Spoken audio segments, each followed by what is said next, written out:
There's no feeling more intense than starting over. If you've broken your Scratch project moments after you've shared it, as I have, or you spent hours working on a project only to notice too late that one of your sprites has unexplainably gone missing. If you've made use of that difficult to name thing of thing block within the sensing category, amazingly useful but capable, due to a Scratch bug, of leaving you crying as it dumps all your scripts in one big unordered heap. If you've made real progress coding a game over the course of the week, only to come back the next day to discover you weren't even logged in, nothing has been saving. Starting over is harder than starting up. If you're not ready for that, like if you've already had a bad day at school, then what you're about to go through may be too much. Feel free to go away and come back. I'll be here. Alright, thanks for coming with me on this trip. I'll understand if you need to take a break at any point. Just find a safe place to stop and remember to pause the game by pressing P. On Scratch you can find loads of remixed or reimagined recreations of existing games, and with good reason. George Bernard Shaw said, "Imitation is not just the sincerest form of flattery, it's the sincerest form of learning." This game is a recreation of a game that came out in 2017, titled Getting Over It with Bennett Foddy. That game in turn was a homage to a free game that came out in 2002. Both games involved dragging yourself, using a hammer, up a mountain assembled from assets and objects sourced from many other games. It seems appropriate then that, when trying to recreate Getting Over It in Scratch, that we should construct our mountain from the same assets used in literally millions of Scratch projects, the unmistakable contents of the Scratch costume library. Unlike Unity or Unreal, Scratch does not provide you with a built-in physics or 3D rendering engine. It has no state-of-the-art debugger, you can't even pause your scripts. We are forced to program old school. Our experience capped at 30 frames per second on a 480 by 360 pixel stage.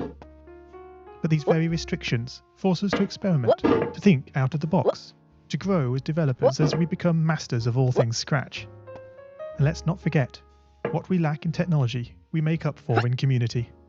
This fantastic bunch of budding software engineers, building, learning, creating, playing, remixing, as diverse a group of people as the very Scratch assets we now so skillfully attempt to ascend. The act of climbing, in the digital world or in the real world, has certain essential properties that give the game its flavour. No amount of forward progress is guaranteed.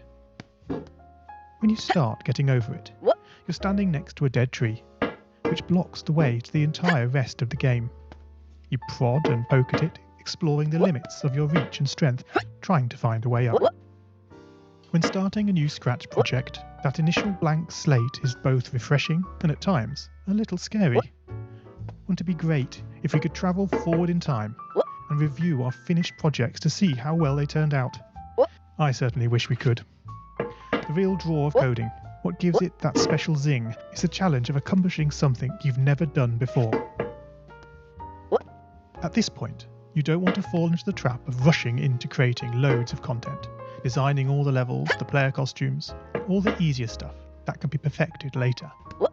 No, before all that, you need to prod and poke that tree.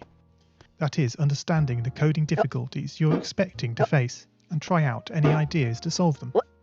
You may not be able to time travel, but at least this way you can get a good idea of how well your project is likely to go, and potentially save yourself a lot of time.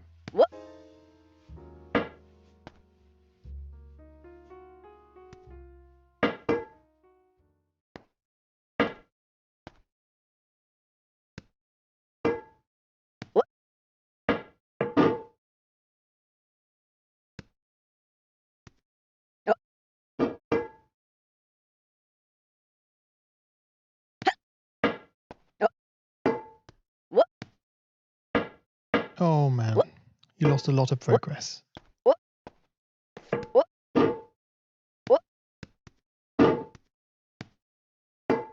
Whoops, oh dear. Oh no, not again. Pick yourself up, brush yourself off.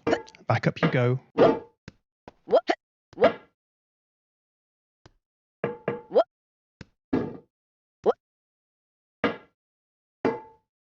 Gosh, here we are again.